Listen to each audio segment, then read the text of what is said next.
Merasa teritori negaranya diserang Iran, Uni Emirat Arab menekankan tidak akan kompromi untuk melawan. Berdasarkan laporan Al Jazeera, sampai 3 Maret 2026, perang AS Israel versus Iran telah berdampak ke wilayah 12 negara di Timur Tengah. Mampukah Iran menghadapi AS Israel yang didukung sekutunya di Eropa dan Timur Tengah? Kita akan diskusikan ini bersama dengan para narasumber. Di studio sudah bergabung pakar strategi alumni US Air War College Masma Purnawirawan Agung Sasongko Jati. Pak Agung, selamat sore, apa kabar Pak? Selamat sore. Terima kasih sudah datang bersama kami. Kemudian lewat sambungan dalam jaringan juga bergabung dosen ilmu politik Universitas Udayana Efata Filomeno Borromeo. Pak Efata, dengan Tifa di sini, selamat sore.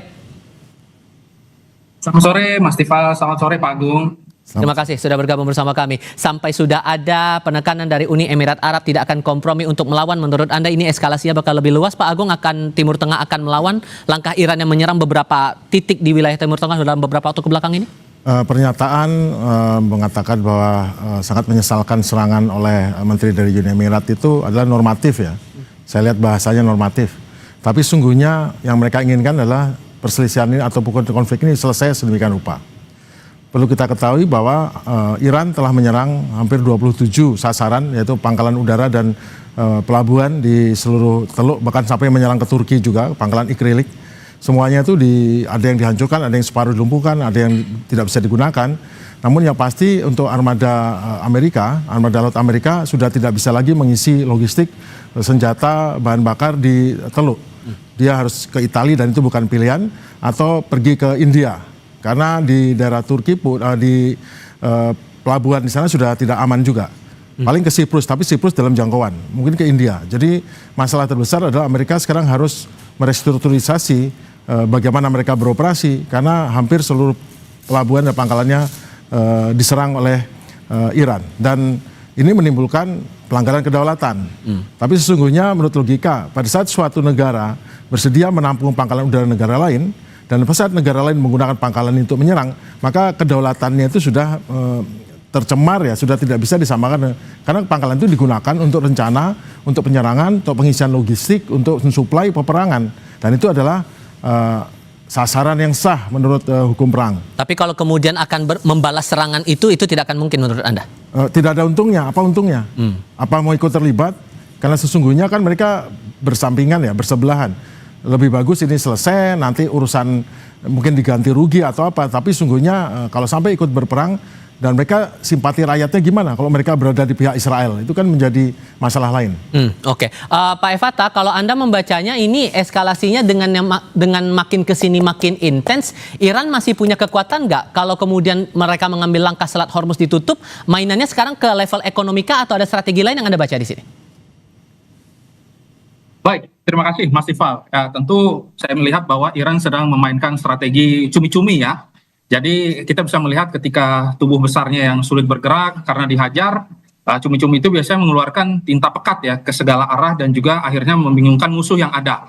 Nah maka dalam konteks kali ini kita bisa melihat bahwa perang ini naskahnya dan endingnya itu memang belum terlihat. Nah maka dari itu langkah yang bisa dilakukan oleh Iran hari ini adalah mencoba untuk menutup Selat Hormuz. Tetapi Selat Hormuz adalah salah satu nadi perekonomian utama dari Iran. Maka ini tidak akan pernah ditutup dengan sangat lama. Dan kalau terkait dengan proksi ekonomi dan lain sebagainya, saya kira saya belum melihat Iran memiliki kemampuan demikian. Tetapi tentunya perang ini akan sangat mahal dan perang ini akan membuat Amerika menarik diri karena kita bisa melihat bahwa kalkulasi yang dilakukan ini bisa kita katakan mother of miscalculation. Jadi ada kalkulasi besar ketika menyerang Iran itu sendiri dengan perang yang cukup lama dan mampu mereka hadapi. Oke, sehingga kalau Anda baca ada kemungkinan tidak Rusia dan juga Tiongkok akan mengambil peran juga nantinya secara real begitu? Ya, kita bisa melihat peranan Tiongkok dan juga peranan Rusia di sini tentu sangat aktif ya untuk menyuarakan nilai-nilai kemanusiaan. Tetapi kedua belah pihak sebenarnya sudah bekerja sama dalam nilai-nilai ekonomi. Ketika minyak Iran itu ditahan kurang lebih sekitar 80%, justru minyak yang dijual oleh Rusia dibeli enak sekali oleh Cina begitu. Nah maka mereka tentu menyuarakan kedamaian, kebaikan agar kedua belah pihak bisa saling memahami bahwa ini adalah satu kontestasi yang akhirnya merugikan dunia secara utuh. Sekarang 12 negara, nanti ke depannya bisa tambah banyak. Kita bisa melihat juga Pakistan mulai menunjukkan nilai-nilai bahwa mereka simpati, dan juga ada beberapa negara-negara di Teluk yang akhirnya mulai merasa bahwa wah, ini ada satu permainan yang akhirnya menyebabkan semua pihak merasakan kerugian yang sangat signifikan, baik dari ekonomi dan juga baik secara fisik.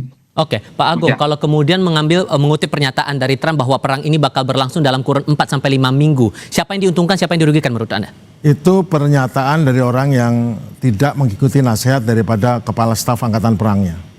Kepala Staf Angkatan Perang Amerika menyebutkan bahwa ini jangan dilanjutkan karena kita objektif tidak jelas, dan kita sudah pas-pasan ini persenjataan kita, khususnya rudal yang digunakan untuk ini.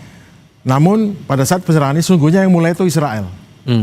Marco Rubio itu Menteri Luar Negeri itu menyatakan sebetulnya yang mulai Israel. Habis itu kita mengambil keputusan untuk ikut. Iya. Nah, itu masalahnya berarti keputusan itu adalah keputusan bukan perhitungan militer, itu perhitungan politik atau perhitungan lainnya yang tahu hanya Trump dan geng di dalamnya.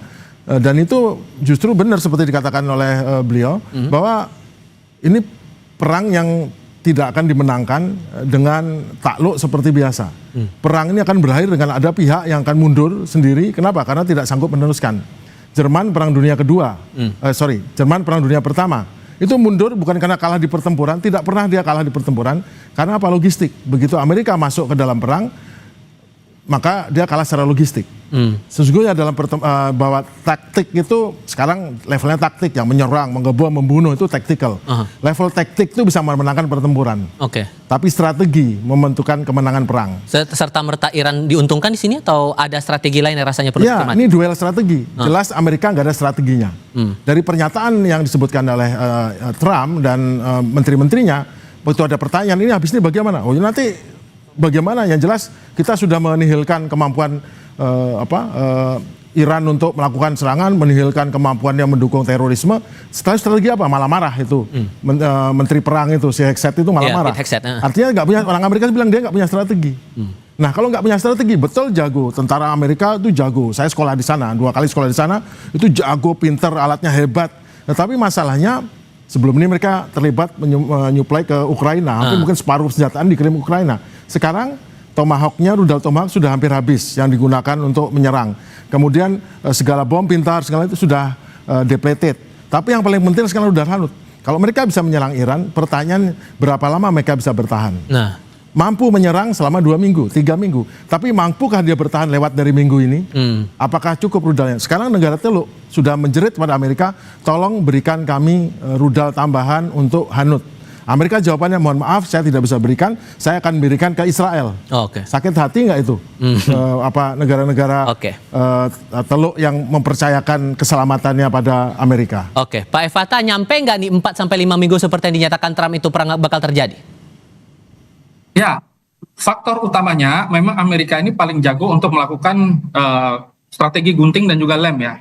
Mereka merasa bahwa dengan cara memotong kepala ular, maka selesai sudah, negosiasi akan berjalan dengan damai, aman, sesuai dengan kehendak Amerika, dengan konsep Madman teorinya mereka. Tetapi pada kenyataannya, ketika banyak negara yang mulai menunjukkan simpati, ketika akhirnya banyak pihak yang merasa bahwa perang ini adalah salah satu bagian yang paling eksistensial ya dalam kehidupan manusia, dan kita tahu bahwa perang yang cukup panjang nanti akan menyebabkan krisis energi di seluruh dunia, maka tentu hal ini tidak akan begitu sangat lama harusnya dilakukan, dan sanksi-sanksi yang diberikan oleh dunia kita bisa melihat meskipun Perancis mengirimkan kapal perang mereka, tetapi fungsinya masih netral aktif, belum melakukan serangan secara utama. Atau misalkan kita lihat Inggris boleh menggunakan berapa pangkalan-pangkalan udara mereka. Ya tentu ini tanda bahwa memang ada aliansi yang cukup strategis dilakukan kedua belah negara. Jerman juga sama, ada beberapa negara yang ikut. Tetapi kalau kita lihat ternyata ke depannya ada banyak negara yang bersimpati juga dengan Israel dan Amerika,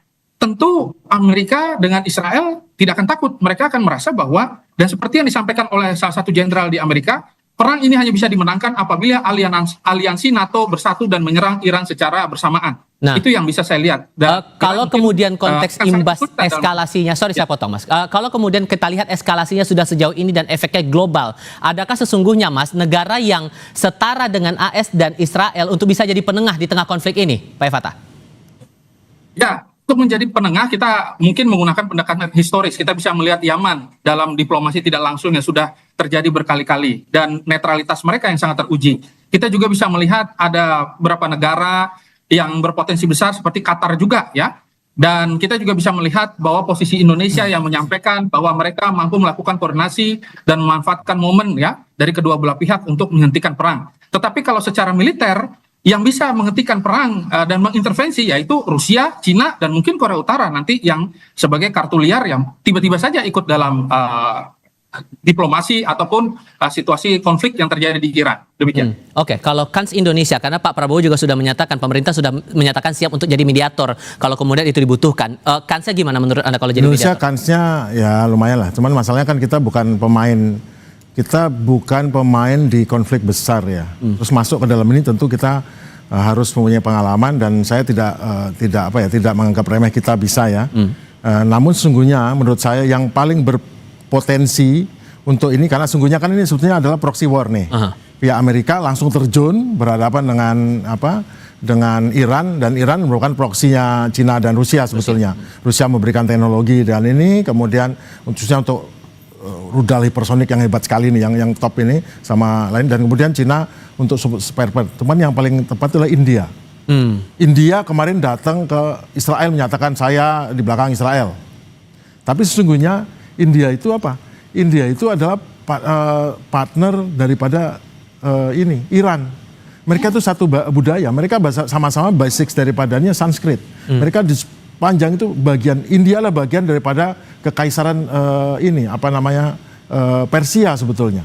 Jadi hubungan dekat itu sebetulnya dekat sekali. Dari segi kulturnya udah Dari segi kultur budaya dekat. Jadi yang paling cocok itu India. Kalau Cina Rusia jelas mereka pemain, mereka di belakang layar Iran dan sebagainya. Sama seperti Rusia berhadapan sama Ukraina di belakangnya tuh NATO dan Amerika. Sekarang posisinya seperti itu. Cuman India adalah yang paling memenuhi syarat saat ini. Oke.